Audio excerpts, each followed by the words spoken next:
পৃথিবী না জানুক আমি তো জানি,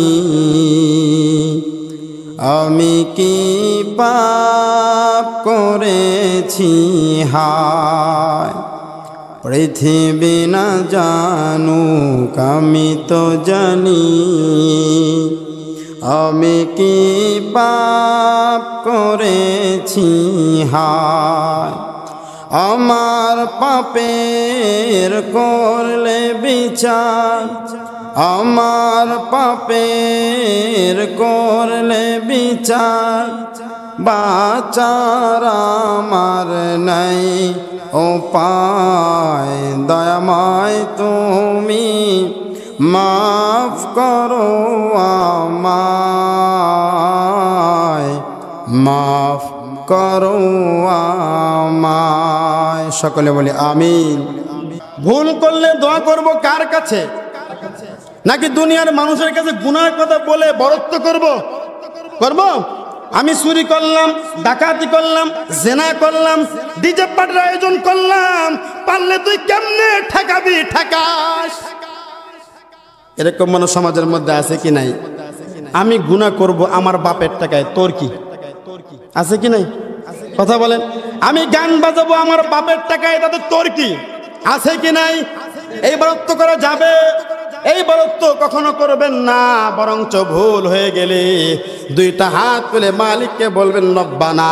বলেন রব্বানা যালামনা আনফুসানা ওয়া ইল্লাম তাগফির লানা ওয়া তারহামনা লানাকুনান্না মিনাল খাসিরিন। মাফ করে দিবেন কি? আল্লাহ পাক রব্বুল আলামিন মাফ করে দিবেন।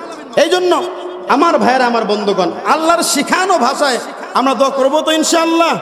পবিত্র কোরআনুল কারীমের মধ্যে ইব্রাহিম আলাইহিস সালাতু ওয়াস সালাম নিজেও দোয়া করেছেন। তিনি কি ছিলেন? নবী ছিলেন। কি ছিলেন? আর নবীদের দোয়া আল্লাহ কবুল করেন কি করেন না? আল্লাহ কিছু কিছু পয়গম্বরের দোয়া পবিত্র কোরআনুল কারীমের মধ্যে এনেছেন, অনেক ভালো লেগেছে। সুবহানাল্লাহ বলেন। অনেক কি লেগেছে? ভালো লেগেছে।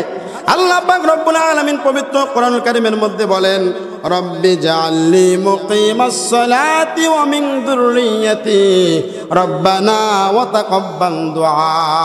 সুবহানাল্লাহ বলেন। রব্বুল আলামিন আপনি আমাকে নামাজ কায়েমকারী বানায় দেন। জোরে বলেন সুবহানাল্লাহ। শুধু আমাকে নয়, ওগো আল্লাহ, আমার ছেলে ইসমাইলকেও তুমি নামাজ কায়েমকারী বানায় দাও। এই জন্য শুধু নিজের জন্য দোয়া করলে হবে না, নিজের সন্তানের জন্য দোয়া করতে হবে। কার কাছে? জোরে কথা বলেন, কার কাছে দোয়া করতে হবে? দোয়া করলে আল্লাহ কবুল করেন কি করেন না? আমরা দোয়া করলে তো নিজের জন্য চাই না। আমার যে সমস্ত যুবক ভাইরা সিঙ্গেল আছেন, বিবির জন্য দোয়া করা লাগবে কি লাগবে না? কথা মান লাগবে কি লাগবে না? অবশ্যই লাগবে। যেহেতু বিয়ে করবেন সামনে, আল্লাহকে বলেন, আল্লাহ তুমি আমার নেককার স্ত্রী দান করো। সুবহানাল্লাহ বলেন। কি স্ত্রী দান করো? আমার সন্তান যে আমার কথা শোনে না, আমার অবাধ্য, এই সন্তানের জন্য দোয়া করতে হবে। কার কাছে? কথা বলেন, কার কাছে দোয়া করতে হবে? আল্লাহর কাছে দোয়া করতে হবে। কেন? ইব্রাহিম আলাইহিস সালাতু ওয়াস সালাম নিজে শিক্ষা দিয়েছেন, আল্লাহ তুমি শুধু আমার নামাজ কায়েমকারী বানাবা না, আমার সন্তানটাকেও অমিন যুররিয়্যাতি, ওগো আল্লাহ আমার সন্তানকেও তুমি নামাজ কায়েমকারী বানায় দাও। কাকে বানায় দাও? আমার সন্তানকেও আল্লাহ তুমি নামাজ কায়েমকারী বানায় দাও। এরপরে দেখেন, যখন মুসিবতের মধ্যে পড়বেন, মুসিবতের মধ্যে পড়লে আল্লাহ পাকের পয়গম্বররা মুসিবতের মধ্যে কোন দোয়া পড়েছেন? ইউনূস আলাইহিস সালাতু ওয়াস সালাম মাছের পেটে চলে গিয়েছেন।